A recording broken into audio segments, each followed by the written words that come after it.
데살로니가전서 5장 1절에서 3절까지 말씀인데요. 같이 읽어보겠습니다. 형제 여러분, 정확한 때와 시간에 대해서는 말할 수 없습니다. 왜냐하면 주님이 오시는 그날은 한밤중에 도적같이 임할 것이기 때문입니다. 사람들이 모든 것이 평안하고 안전하다고 말할 그때에 재난이 갑자기 닥칠 것입니다. 그것은 마치 아기를 낳은 여인이 갑작스럽게 진통을 맞이하는 것과 같아서 아무도 피할 수가 없습니다. 여기 예수님이 오시는 때와 시간은 정확하게 말할 수 없다 이렇게 돼 있죠. 그래서 도적이 밤에 오듯이 예수님이 그렇게 오실 것이다 그런 이야기를 했습니다. 그래서 많은 사람들이요 이 말씀의 근거를 가지고 예수님의 재림의 때를 말해서는 안 된다 이렇게 다들 이야기를 합니다. 그런데 여기 중요한 것이 3절에 사람들이라는 구절이 있어요. 저 사람들은 누구냐면 세상 사람들을 말하는 거예요. 그러니까 이 말씀만 근거해서 아까 우리 찬양 부를 때도 그랬잖아요. 그날이 도적같이 우리도 그렇게 보는데 사실은 그건 잘못된 거예요. 왜 잘못됐는가? 이 다음 말씀을 읽어보면 알 수 있습니다. 자, 4절에서 또 6절까지 말씀인데요. 읽어보겠습니다. 그러나 여러분은 어두움 가운데 있지 않기 때문에 여러분에게는 그날이 도적같이 갑자기 찾아오지 않을 것입니다. 여러분은 빛의 아들들이며 낮에 속한 사람들입니다. 우리는 결코 어두움과 밤에 속한 사람들이 아닙니다. 그러므로 다른 사람들처럼 잠들지 말고 깨어서 정신을 차려야 합니다. 아까 1절 말씀과 다르지요. 그러나 여러분에게는 여기서 말하는 여러분은 누구냐? 데살로니가 교인들만 국하는 것이 아니라 예수님을 믿는 우리 성도들에게는 예수님의 재림이 도적같이 임하지 않을 것이다. 그 얘기예요. 그러니까 믿지 않는 세상 사람들과 믿는 예수님을 믿는 우리 성도들은 달라야죠. 뭐가 다르냐? 예수님이 재림하시는 것이 그것도 다르다는 거예요. 그래서 우리 성도들은요 잠들지 말고 깨어서 정신을 차리고 예수님이 재림하실 때인지 아닌지를 정확하게 봐야 한다는 거예요. 밤에 잠이 안 와서 깨어 있어요. 그런데 누가 몰래 도둑이 들어오는 걸 알 수 있어요 없어요? 있지요. 누가 싹 문을 만지는 소리, 문이 싹 열리는 소리 이런 게 다 도둑이 오는 징조인 거예요. 깨어 있으면 그걸 알 수 있다는 거예요. 우리 성도들은 몰라요. 예수님이 언제 재림할지 몰라요. 이건 성도가 아닌 거예요. 세상 사람들이나 그런 거고 우리 성도들은요 주님이 다 알려주셨어요. 그래서 그 징조를 정확하게 알고 깨어 있어서 그 징조가 언제 일어나는지 그걸 알 수 있다는 거예요. 그래서 오늘 말씀을 들으시면서 여러분들이 한번 생각해 보세요. 아, 오늘 말씀에 근거해서 예수님이 재림을 언제쯤 하시겠구나. 그리고 그것을 여러분 삶에 적용해 보세요. 그러면 나는 앞으로 어떻게 살아야 되겠는가? 그걸 오늘 패밀리 시간에 여러분 한번 나눠보시기 바랍니다. 자, 바울 사도는요 이 징조에 대해서 이 데살로니가 전서에서 이렇게 말씀하고 있습니다. 데살로니가 전서 4장 16절에서 17절 말씀인데요. 읽어보겠습니다. 주께서 호령과 천사장의 소리와 하나님의 나팔 소리로 친히 하늘로부터 강림하시리니 그리스도 안에서 죽은 자들이 먼저 일어나고 그 후에 우리 살아남은 자들도 그들과 함께 구름 속으로 끌어올려 공중에서 주를 영접하게 하시리니 그리하여 우리가 항상 주와 함께 있으리라. 예, 여기 이제 쉬운 성경 버전이 아니라 개역 성경 버전인데 중요한 것은 여기 중요한 단어가 하나님의 나팔 소리예요. 그러니까 예수님이 오시기 전에는 하나님의 나팔 소리가 먼저 들린다는 거예요. 우리 군대에서요. 군대에서 군악대가 빰빠람빰빰빰빰빰 이렇게 울리면 누가 나오는지 아세요? 사단장이 꼭 와요. 그러니까 사단장이 가는 곳마다 군악대에 가서 그렇게 나팔을 울리는 거예요. 이 나팔을 울린다는 게 뭐냐면 아주 중요한 사람이 등장하는 것이다. 그렇게 이해를 하면 돼요. 출애굽기에서도 시내 산에 하나님께서 이 이스라엘 백성에게 임하실 때 나팔 소리가 울렸어요. 나팔 소리가 울리고 나서 하나님이 시내 산에 등장하시는 거예요. 이 나팔 소리라는 것이 아주 중요한 겁니다. 그러니까 예수님이 다시 이 땅에 재림하실 때도 나팔 소리가 울린다라고 지금 바울 사도는 이야기하고 있습니다. 자, 그렇다면 예수님이 재림에 대해서 가장 자세하게 설명한 성경이 뭐죠? 요한계시록이지요. 요한계시록에도 이와 동일한 말씀이 있는지를 살펴봐야 되겠죠. 자, 요한계시록의 구조를 한번 보겠습니다. 요한계시록은요, 주후 90년경, 그러니까 예수님이 승천하시고 한 60년 후쯤에 요한 사도가 반모섬에 유배되어서 환상을 보고 그 환상을 기록한 것이 요한계시록입니다. 그런데 이 1장부터 22장까지 요한계시록은 있어요. 그런데 1장부터 22장까지 중요한 내용들만 한번 요약을 해보면 6장부터 16장까지 세 가지의 징조가 나옵니다. 7인 징조가 나오고, 그 다음에 7 나팔 징조가 나오고, 그 다음에 7 대접 징조가 나와요. 이게 이제 세 가지 중요한 징조입니다. 그 다음에 20장에 와서 예수님이 성도들과 함께 천년왕국을 이루시는 것, 그 다음에 백보자 심판이 이루어지고 새하늘과 새 땅이 이루어지고, 그 다음에 마지막 우리 성도들의 최종 목적지가 어디냐? 천국이 아니에요.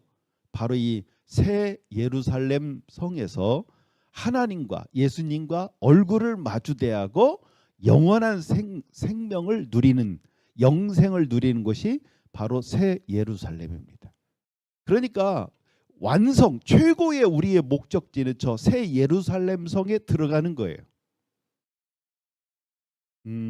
그럼 요한계시록이 예수님의 재림의 징조들을 기록한 책이기 때문에 요한계시록 어딘가에는 예수님이 구름을 타고 이 땅에 재림하신다라는 성경 구절이 나오겠죠. 어디 나오는지 한번 보겠습니다. 요한계시록 14장 14절에서 16절 말씀인데요. 읽어보겠습니다. 눈앞에 흰 구름이 펼쳐지며 그 구름 위에 한 분이 앉아 계신 것이 보였습니다. 그분은 사람의 아들이라고 불리는 예수님 같았습니다. 그분은 머리에 금관을 쓰고 손에는 날카로운 낫을 들고 계셨습니다. 그때 한 천사가 성전에서 나오더니 구름 위에 앉아 계시는 분에게 외쳤습니다. 낫을 들어 추수를 시작하십시오. 곡식이 무르익어 거둘 때가 되었습니다. 그러자 그분은 땅 위로 낫을 휘둘렀고 곡식은 추수되었습니다. 여기 예수님이 구름을 타고 재림하시는 장면이 나와요. 그리고 재림만 하시는 것이 아니라 땅에 낫을 휘둘러서 곡식을 추수했다. 곡식이라고 돼 있는데 마태복음에는 알곡이라는 말로 예수님이 말씀하셨어요. 알곡과 같은 성도는 거두신다. 이건 성도들의 휴거를 말하고 있습니다. 그래서 예수님의 재림과 휴거, 이건 마태복음 24장에 나오는 그 말씀하고 똑같은 거예요. 그런데 이 말씀, 예수님이 재림하신다는 이 구절이 어디에 나오는가? 아까 요한계시록 보면 딱 14장에 나오는 거예요. 그러니까 7 나팔 징조가 끝나면서 예수님이 재림하시는 것으로 요한계시록은 기록하고 있다는 것입니다. 그렇기 때문에 저는 7인 징조와 7 나팔 징조, 14가지의 징조가 예수님이 이 땅에 오신다는, 재림하시기 전에 일어나는 징조다라고 생각하고, 그 징조가 이 땅에 이루어지고 있는지를 우리는 늘 깨어서 지켜봐야 된다. 그렇게 생각하고 있습니다. 자, 그럼 7인 징조와 7 나팔 징조가 어떤 것인지 한번 봐야 되겠죠. 자, 왼쪽이 7인 징조, 오른쪽이 7 나팔 징조예요. 자, 그런데 특징적인 것이 있어요. 7인 징조 중에 특징적인 것이 뭐냐면 이런 것이 있어요. 둘째, 셋째, 넷째 전쟁이 일어나고 식량난이 있고 전쟁과 흉년, 짐승들의 공격이 일어난다 하는 것인데 사실은 이건 기후 재앙과도 아주 밀접한 관련이 있습니다. 그리고 나서 두 번째, 여섯째 인을 보면 계기일식과 계기월식이 일어난다 이렇게 돼 있어요. 그 다음에 일곱 나팔 징조를 보면요, 소행성 충돌이 3번이나 나옵니다. 바다에 한 번 충돌하고 그 다음에 땅으로 충돌 2번을 하는 그런 일들로 많은 사람들이 죽을 것이다 이렇게 되어 있습니다. 자, 그럼 첫 번째로 일곱인 징조 중에 그 기후 재앙이 언제 일어나는가 하는 것들을 우리 한번 봐야 되겠습니다. 영상을 한번 보겠습니다. 지금 우리가 올 여름 정말 특히 많이 더웠지요. 그래서 많은 분들이 걱정하고 있어요. 근데 이제 그런 거에 대한 내용인데 한번 들어보시기 바랍니다. 머지않아 북극의 한여름인 9월에 북극해 얼음이 모두 사라질 수 있다는 경고까지 나왔습니다. 포스텍과 캐나다 환경기후변화청, 독일 함부르크 대학의 공동 연구팀이 국제학술지인 네이처 커뮤니케이션스에 발표한 논문 내용인데요. 연구팀은 현재 온실가스 배출량이 유지될 경우 2030년대 9월에 얼음이 모두 녹아버릴 것으로 예측했습니다. 예, 지금 온실가스가 배출되는 이 속도로 가면 2030년대가 되면 북극의 얼음이 다 녹는데요. 자, 그러면 지금 온실가스를 줄여야 된다. 많이들 막 뉴스 보면 나오지요. 근데 온실가스를 줄일 수 있을까요? 없을까요? 자, 이게 보면 지금 2019년 기준 온실가스를 가장 많이 배출하는 나라가 어디죠? 중국이죠. 그 다음에 미국, 그 다음에 유럽, 그 다음에 뭐 인도, 러시아 뭐 이렇게 됩니다. 이렇게만 보면 온실가스를 제일 많이 배출하는 나라가 중국이라고 생각이 드시죠? 그런데 사실은 그렇지 않습니다. 지금까지 산업혁명 이후에 온실가스를 가장 많이 배출한 누적량을 집계를 해보니까 1위가 누구냐면 미국이에요. 그 다음에 유럽이에요.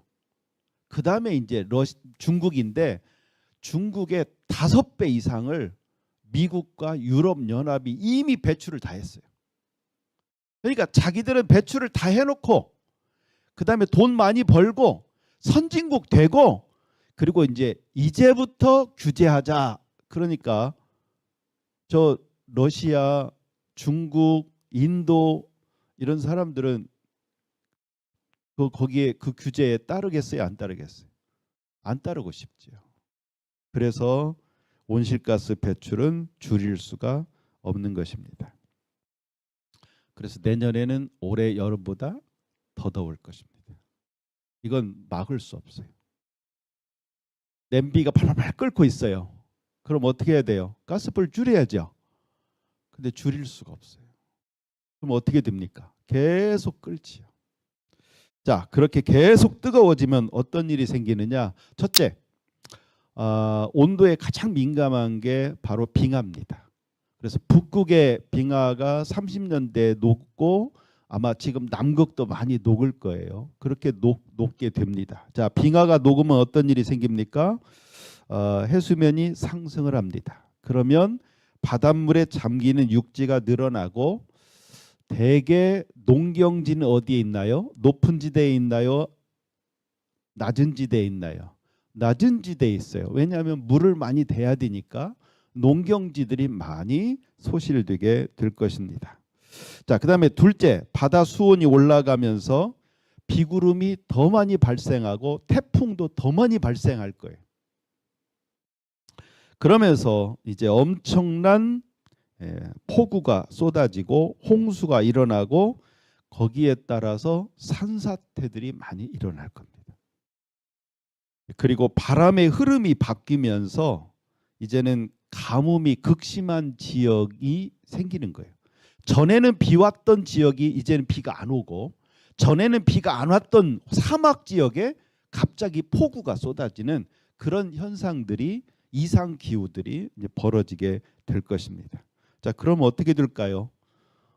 식량난이 아주 심하게 될 겁니다. 식량값이 올라가지요. 식량 그걸 살 수 없는 나라들은 어떻게 되겠습니까? 굶어 죽거나 다른 지역으로 난민들이 많이 발생하게 됩니다.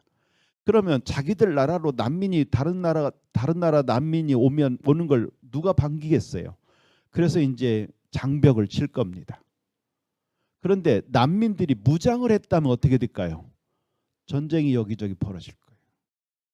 그래서 아까 7인 징조가 바로 여기서 나오는 거예요. 그리고 비가 와야 되는데 오지 않아요. 그러면 산속에 있던 동물들 어떻게 될까요? 이제 먹이를 찾아서 도시로 내려오면서 사람들을 해코지하는. 그래서 아까 보여드린 그 기후재앙의 그 결과로 나타나는 징조들이 일어날 것이다. 자, 그 다음에 6번째, 계기일식과 계기월식은 그러면 언제 일어날까요? 이건 이미 과학자들이 계산을 다 해놨어요. 그래서 계기일식이 앞으로 언제 일어나느냐? 2035년, 계기월식은 2037년에 이미 일어나기로 결정이 났어요. 이미 다 계산이 나왔어요. 지금 기후재앙도 2030년대부터 북극의 빙하가 다 녹으면서 아주 급발진을 하게 되고, 그 다음에 특별히 2030년대부터 달의 조성력이 커진대요. 그게 무슨 얘기냐면요, 밀물 썰물이 커진다는 거예요. 그러면 어떤 일이 생기느냐, 기존의 해수면보다 더 많은 이 육지가 잠긴다는 거예요. 그게 2030년대입니다. 자, 그러면 이제 7 나팔 징조에 나오는 소행성 충돌은 그럼 언제 일어날까? 이것들을 한번 알아봐야 되겠죠? 자, 영상 또 보겠습니다. 컴컴한 밤하늘을 붉게 밝히며 다가오는 빛. 지난 4일 밤 필리핀 루손섬 인근으로 떨어진 소행성 2024RW1입니다. 지름 1m로 대기권에서 불타 사라졌는데, 이 정도 크기의 소행성은 2주에 한 번꼴로 지구와 충돌하지만 이번 소행성은 조금 특별합니다. 지구와 충돌하기 전 발견한 몇 안 되는 소행성이기 때문입니다. 2008년 충돌 19시간 전에 발견된 4m 크기 소행성을 포함해 이번까지 모두 9차례만 충돌 전 발견됐는데, 이번엔 발견 후 11시간 만에 지구에 떨어졌습니다. 표면이 어두운 물질로 구성된 소행성은 워낙 작고 태양빛을 적게는 3에서 4%만 반사하기 때문에 발견하기가 쉽지 않습니다. 2013년 2월 러시아 첼야빈스크에서는 크기 17m 소행성이 떨어지면서 1,600여 명이 다쳤는데, 이 정도 크기도 현재 과학기술론 2% 정도밖에 잡아내지 못합니다. 지구와 공전 궤도가 겹쳐 과학자들이 유심히 관찰하고 있는 큰 규모의 근지구 소행성은 3만 5천여 개입니다. 천문학자들은 소행성 아포피스가 2029년 지구와 충돌할 가능성이 2.7%나 된다는 것을 알아내게 됩니다. 그리고 이 소행성은 370m 크기로, 이것이 만약 지구와 충돌할 경우 핵무기급 위력을 지녔기 때문에 이는 즉시 과학계는 물론 언론의 주목을 받아왔죠. 문제는 이 거대한 소행성 아포피스가 2029년 4월 13일 지구와 무려 31,600km까지 근접할 것으로 예측됐다는 것이었습니다. 이 같은 거리는 대한민국의 천리안 위성과 같은 정지위성 고도인 36,500km 궤도보다도 더 지구로 가까이 다가온다는 것이었죠. 하지만 다행히도 2021년 나사의 정밀 분석 끝에 2029년과 2036년의 충돌 가능성은 없지만, 나사가 전파망원경으로 아포피스 움직임을 추적한 결과 아슬아슬하게 지구를 스치듯 비껴갈 것으로 예상하고 있는 것입니다. 그리고 과학자들이 관측 결과를 알고서도 아포피스를 주목하는 이유는 갑자기 우주 어딘가에서 또 다른 소행성이 튀어나와 아포피스와 부딪히게 된다면 자신의 비행 궤도를 엉뚱하게 바꿀 가능성이 있었기 때문입니다. 그리고 소행성과 태양 복사의 상호작용으로 인해 야르콥스키 효과 또한 무시할 수 없는 현상이며, 이런 우연들이 모여 지구를 파멸로 몰아넣을 수도 있다는 것이었죠. 햇빛이 회전하는 소행성에 닿으면 햇빛을 받는 부분은 뜨거워집니다. 소행성이 회전하면서 햇빛이 없는 쪽은 차가워지고 열이 방출되게 됩니다. 이것은 소행성에 작은 출력을 가해 시간이 지남에 따라 방향 또한 바꿀 수 있는 것이죠. 아포피스는 너비가 366m로 지구를 종종 지나쳐 가는데 지구 표면 위 3,571km까지 가깝게 다가옵니다. 이 소행성은 2029년에 다시 지구를 가까이 지나갈 거예요. 그리고 2036년 지구와 충돌할 가능성이 있습니다. 지금 소행성 저 아포피스는 충돌 가능성이 아까 2.7%라고 그랬는데 점차 높아지고 있어요. 그러니까 지금도 작은 소행성은 대기권에서 다 이렇게 없어지고 하는데 지금 저렇게 100km, 저 100m 이상의 큰 소행성은 지금 35,000개 이상을 관찰하고 있는데 아포피스가 이제 점차 다가오고 있다는 거예요. 자, 지금까지 요한계시록에 기록된 예수님의 재림의 징조에 대해서 지금 현상적으로 나타나고 있는 게 무엇인가를 제가 보여드리고 말씀을 드렸습니다. 우리는 이 두 가지 중요한 사실을 깨닫게 됩니다. 첫째, 이 징조들은요 2030년대부터 본격적으로 벌어질 것입니다. 기후재앙 2030년대부터 본격적으로 지구상에 벌어질 거예요. 그 다음에 계기 일식과 계기 월식도 벌어질 거고, 그 다음에 소행성 충돌도 이건 뭐 모를 일이에요. 두 번째, 예수님의 재림은 2030년대 이후에 일어날 가능성이 높다는 것이 오늘의 결론입니다. 2000년 전에 예수님이 이 땅에 오셨을 때, 처음 오셨을 때 누가 제일 먼저 알았죠? 동방의 박사들이었어요. 그 사람들은 천문을 연구하는 사람들이었어요. 그런데 마찬가지로 예수님의 재림에 대해서도 지금 세상의 과학자들, 특히 천문학자들이 경고하고 있는 건데 그때가 언제냐? 계속 2030년대를 말하고 있는 거예요. 그럼 우리 성도들은 이제 어떻게 살아야 될까요? 첫째, 오늘 바울 사도가 말씀하시는 것처럼 늘 깨어서 정신을 차리고 눈여겨 보아야 합니다. 제가 이 얘기를 처음 하는 게 아니라 몇 년 전에도 했고 작년에도 했을 거예요. 그런데 아마 저는 내년에도 하고 내후년에도 할 거예요. 그런데 할 때마다 아마 여러분들은 피부로 더 와닿게 될 거예요. 올해 특히 진짜 이 기후가 정말 우리가 생각했던 예측 가능하지 않다는 걸 너무 느끼는 거예요. 자, 두 번째, 지금 예수님을 믿지 않는 사람들에게 우리는 전도해야 돼요. 물론 그들은 우리 이야기를 듣고 광신도, 시한부 종말론자, 제2 설교를 듣고도 그렇게 말하는 사람이 있을 거예요. 비웃고 조롱하는 사람. 우리 아까 찬양 불렀죠. 세상이 이해 못하고 비웃고 조롱할지라도 우리는 주님 말씀대로 살아야 돼요.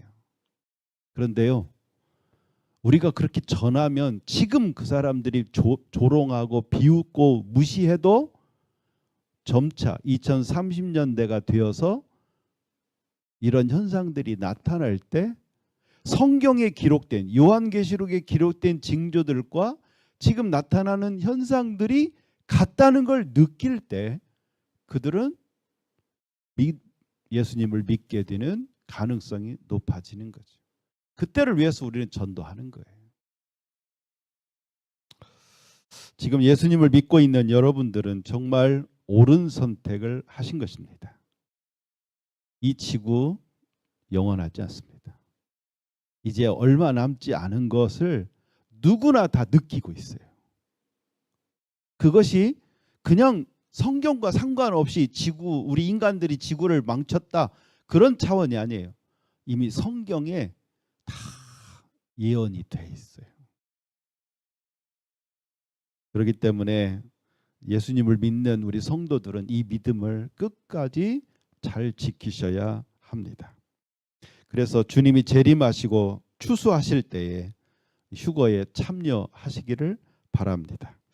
마지막으로 바울 사도가 우리에게 당부하는 말씀이 있습니다.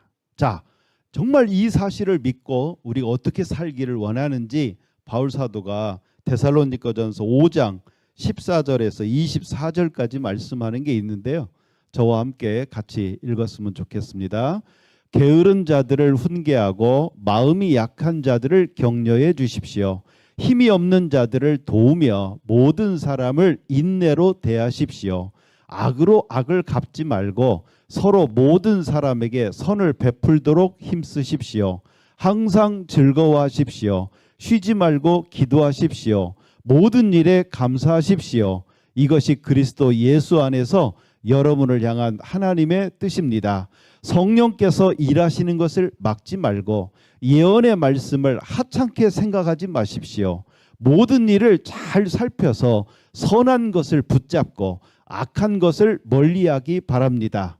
평안의 하나님께서 여러분을 깨끗하게 하셔서 하나님께 속한 자로 지켜주시며 여러분의 온몸 즉 영과 혼과 육신 모두를 우리 주 예수 그리스도께서 오실 그날까지 아무 흠 없이 지켜주시기를 기도합니다. 여러분을 부르신 그분은 신실하시기 때문에 이 일을 반드시 이루실 것입니다. 믿습니까? 우리는 이 바울 사도의 권면을 잘 받아들여서 정말 이 믿음 가지고 살아야 돼요. 그리고 주변에 게으른 자라고 돼 있는데 아마 다른 걸 얘기하는 게 아니에요. 믿음의 게으른 자들. 그래서 정말 믿는다고는 하지만 진심으로 믿지 못하고 열심 내지 못하는 분들에게 이 사실을 전해서 정말 깨어서 주님을 잘 믿자, 권면해라, 그런 뜻입니다. 우리 패밀리 안에서도 오늘 말씀을 좀 나누시고 물론 개인의 종말은 언제 일어날지 몰라요. 뭐 2030년까지 안 갈 수도 있어요. 그렇기 때문에 우리는 항상 종말론적인 신앙. 오늘 저녁에 주님이 나를 부르셔도 내가 정말 주님께 선택될 수 있는 그 믿음으로 우리는 신앙생활을 해야 되지 않습니까? 그러나 여러분 분명히 아십시오. 예수님은 재림하십니다. 그리고 우리 성도들 다 이렇게 살다가 죽으면 그만인 거 아니에요. 우리 주님은 반드시 심판하십니다. 그때 우리 주님께 다 선택되어서 휴거되시는 저와 여러분들이 되었으면 좋겠습니다.